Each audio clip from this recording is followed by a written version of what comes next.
Some countries are always at the top of these move abroad lists like Portugal and Spain, but we know a lot of you are more interested in places that have not been overrun with tourists and expats. So in this video, we're going to talk about 10 up-and-coming countries that you can put on your radar if you would like a more authentic experience while living abroad. Before we dive in though, hit that subscribe button if you want to move abroad or slow travel, because it might be easier than you think, and we're going to show you how to do it on this channel. Okay, and now for our 10 up-and-coming countries, starting with number 10, El Salvador. All right, you're probably thinking we're crazy right now, but please just hear us out. In terms of healthcare, CEO World has El Salvador ranked 110, so not very good for that. For the Global Peace Index, they're ranked number 107. However, we think this is a bit of an unfair ranking because they haven't taken into account the safety improvements that El Salvador has seen in recent years. The State Department has them rated a level 2 travel advisory, which means increased caution. So for reference, that's the same as Spain and France are rated. Why is El Salvador up and coming? Well, the government is actively promoting the country to expats and entrepreneurs,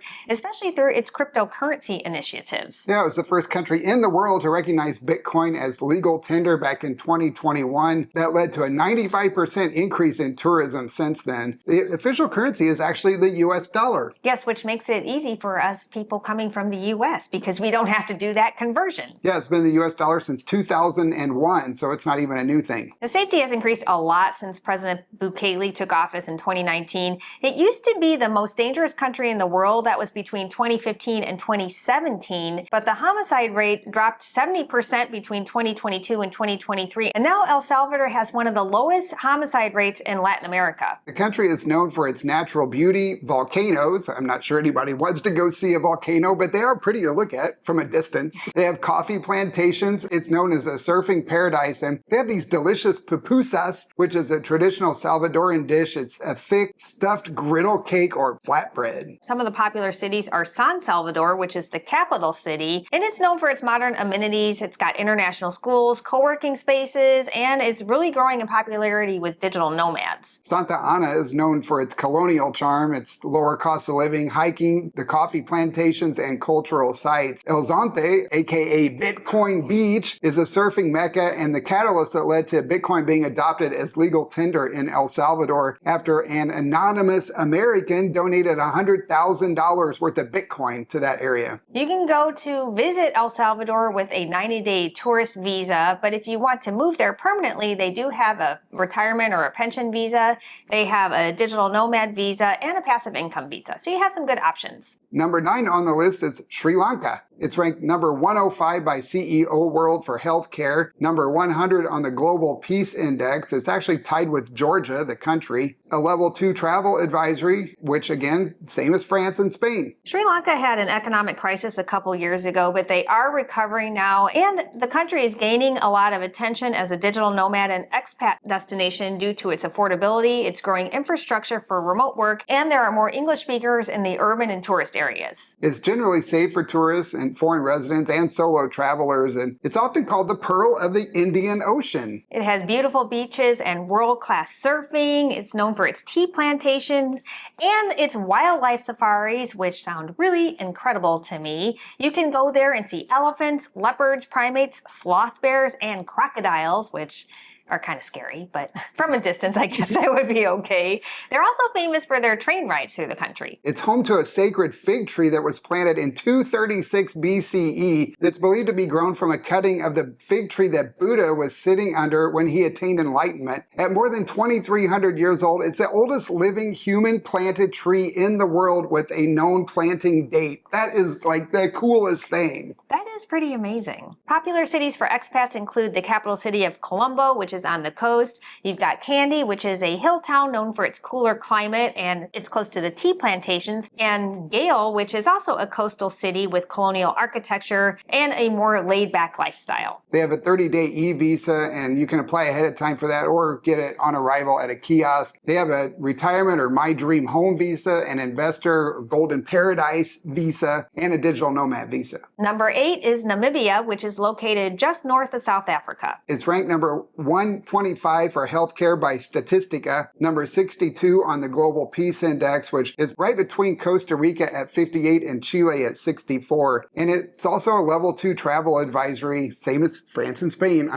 feel like a broken record, Amelia. It's up and coming because it is emerging as an ecotourism and expat hotspot. It's politically stable and it has a relatively low cost of living. The official language is English, which is really nice for us English speakers, although they do have several other languages spoken in the country. It's safe for women and considered inclusive, and it's one of Drew Bensky's favorite countries if you follow his YouTube channel. Most of the country is desert with iconic sand dunes where you can go sandboarding, which is something I never thought I would say.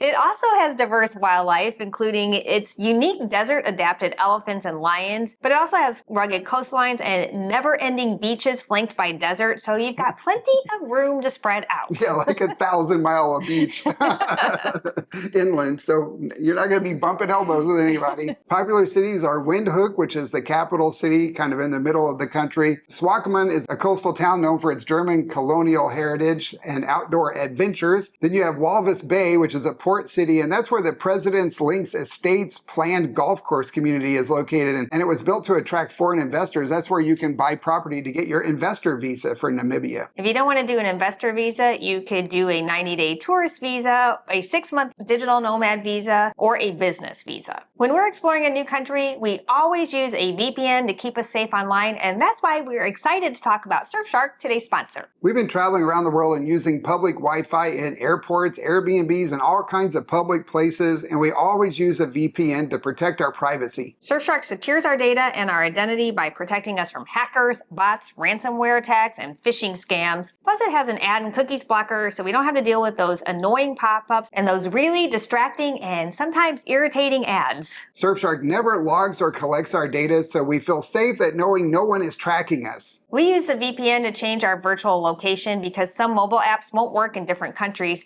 and you might get better pricing for flights and hotels if you connect to a different VPN server. With Surfshark, you get 24/7 support. You can use it on all your devices, and there's no risk to try because they offer a 30-day money-back guarantee. Just scan this QR code or go to surfshark.com/AAJP to get 4 months extra of Surfshark.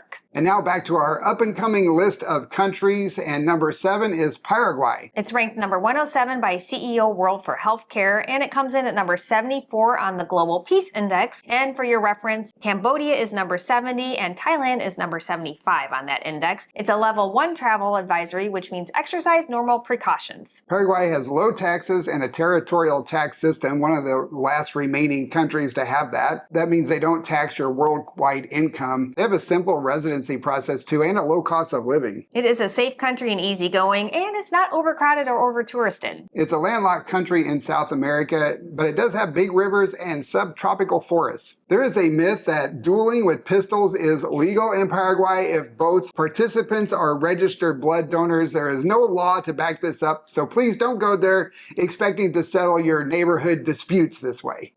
Moving on to popular cities, that is an interesting myth. Asuncion is very popular with expats. It's the capital city, and it's known for its mix of modern and colonial architecture. Another popular city is Encarnacion, which is known as the Pearl of the South, which has a beautiful riverside promenade and a lot of different festivals. And Ciudad del Este is also popular. It's known for its shopping, and it's close to Iguazu Falls if you want to go check that out. They have a 90-day tourist visa or visa-free travel for Americans, plus they have a pension visa and a business visa. Number 6 is Cambodia. It comes in at number 92 by Statistica for healthcare. It's ranked number 70 on the Global Peace Index between Bolivia at 68 and Paraguay at 73, and it is also a level 1 travel advisory. We were just in Cambodia, and we can attest to that. It is up and coming. It has not been overpopulated yet with foreigners. The Angkor complex is still very popular with tourism, but it still wasn't as bad as some of the other places we've seen like Rome and Athens. The country is investing in modern infrastructure, and they have a new international airport in Siem Reap, and they're building a new one in Phnom Penh. The cost of living in Cambodia is really low with both affordable housing and food. We felt very safe during our visit. We saw a lot of solo women out walking around, and we did a video from Phnom Penh that hardly anyone has watched. Go watch it. It's a great video. I'm not sure why it hasn't been picked up by the algorithm yet. Cambodia is known for Angkor Wat, which is the world's largest religious monument according to Guinness World Records. The Angkor Archaeological Park spans over 400 square kilometers or 154 square miles. There are actually 30 to 50 major tourist temples in the park, depending on how deep you want to explore, but there's over 1,000 temples and religious structures if you count all of them. Angkor Wat is the most famous, of course, followed by Tapram, which is the Tomb Raider temple where they filmed that Lara Croft Tomb Raider movie. We just had no idea how huge the complex was. I am so glad we went. That complex and all of Cambodia was just fantastic. The people are so nice too. I know, it's one of the friendliest countries I think we've been to. Yes, so if you want to go explore more of Cambodia, popular cities to visit or to live are Siem Reap, which is known for its proximity to Angkor Wat. It's a quieter city with a more laid-back pace.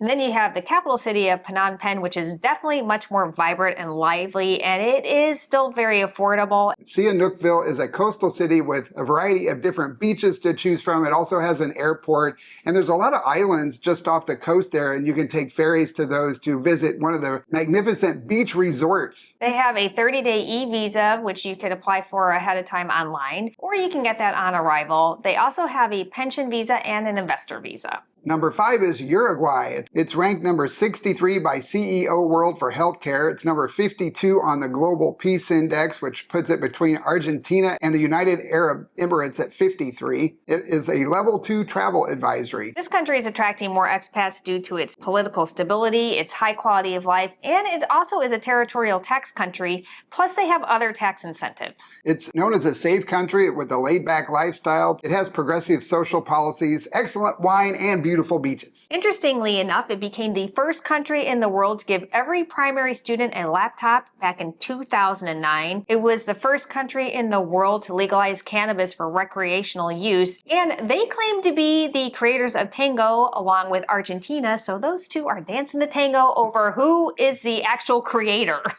Popular cities are Montevideo, which is the capital city, and it's the most popular one with expats. It has a real European feel to it. Punta del Este is a coastal resort city known for its beaches. It has a vibrant nightlife and upscale lifestyle. It's also popular with expats and retirees who like to live by the ocean. Colonia del Sacramento is a historic town with cobblestone streets, a colonial architecture, and a relaxed small-town atmosphere. You can go visit Uruguay on a 90-day tourist visa, which you get on arrival. They also have retirement, investment, and digital nomad visas. Number 4 is Mauritius. It's ranked number 81 by Statistica for healthcare, number 22 on the Global Peace Index, which puts it between Germany at 20 and Spain at 23, and it's a level 1 travel advisory. The country has a growing reputation as a digital nomad hub and is known for its high quality of life. It prioritizes visitor safety, and expats say they feel very safe living there due to its low level of hostility and crime, and the locals are friendly. Mauritius is an island paradise in the Indian Ocean just off the coast of Africa. It has beautiful beaches, turquoise lagoons, coral reefs, and it's a multicultural country with people from Africa, France, India, and China living there. French and English are both spoken there, but they also speak Creole, which I find fascinating. That's, I guess, because of the French influence.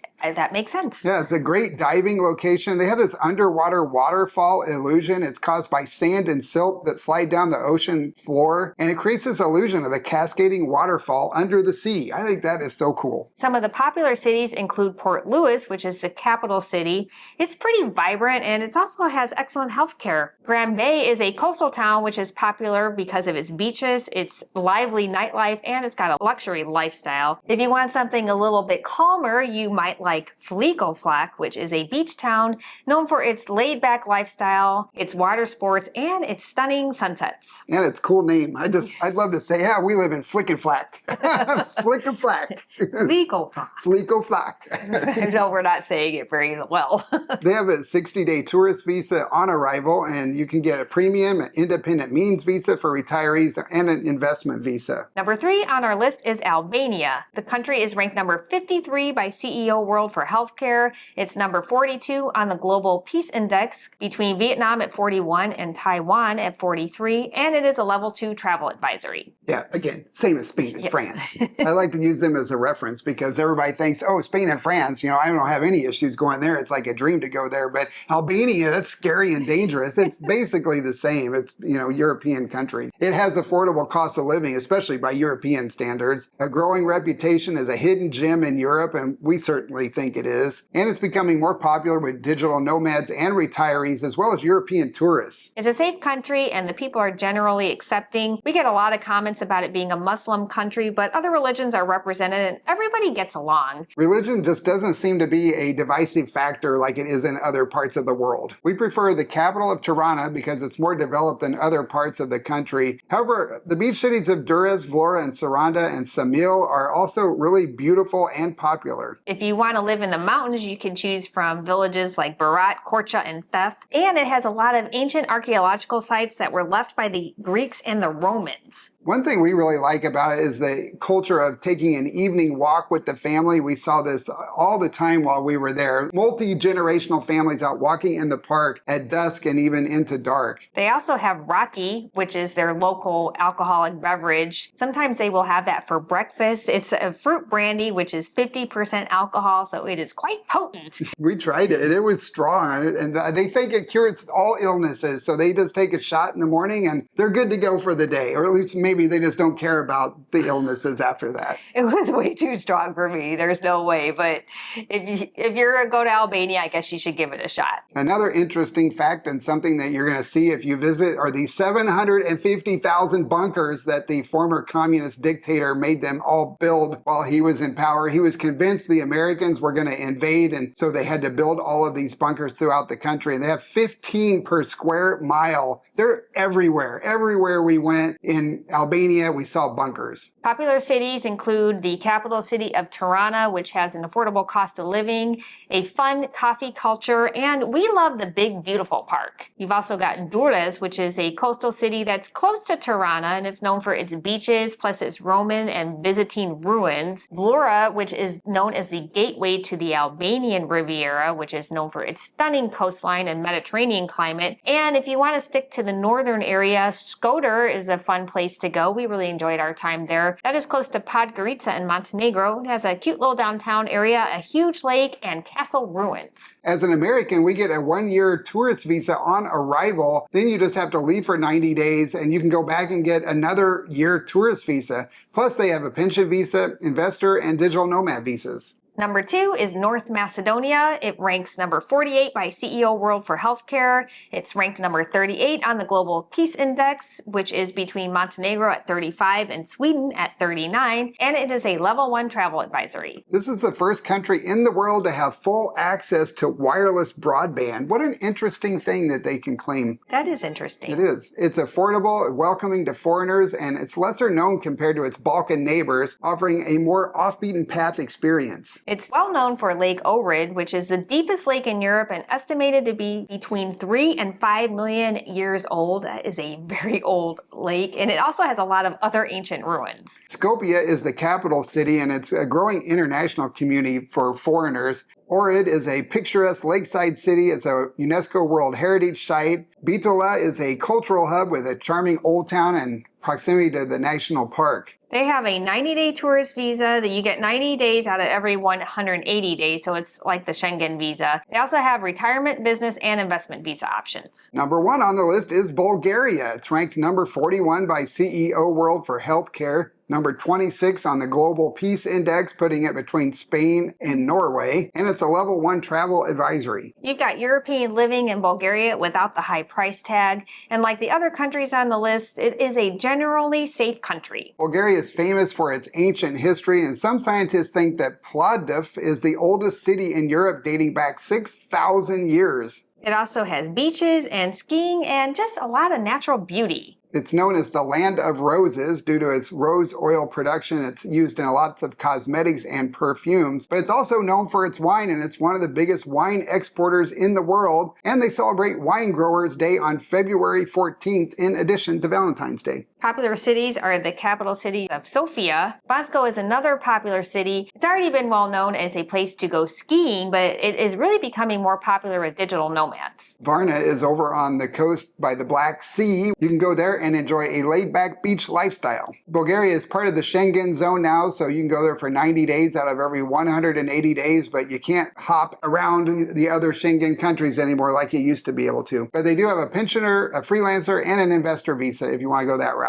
Okay, JP, which country is the most interesting to you? I think Mauritius is at the top of my list. We've actually had a lot of people mention it in the comments lately that we really need to go add it to our list of places to check out. And I have to agree, after doing the research for this, it would be a cool place. It's a little bit difficult to get to. It's kind of far out there, which actually might not be a bad thing in this uncertain world. I've been telling Amelia that maybe we should be looking at an island in the South Pacific, but they're a little bit too expensive. I think we could afford Mauritius. Oh, all right. Well, we could put that in part of our plan. But I'd like to check out Bulgaria. I've been really interested in this country since I've done the research a while ago. It looks beautiful. I would love to go see the Black Sea, and I'd really like to see all those ancient ruins. All right, what do you guys think? Let us know in the comments below if you are going to add any of these countries to your list of places to go check out. And if you're interested in the best countries to live or retire abroad, then check out these videos next. All right, guys, that's all we have for this one. Thank you so much for watching. And before you go, leave us a like. We will see you all next time. Ciao. Ciao.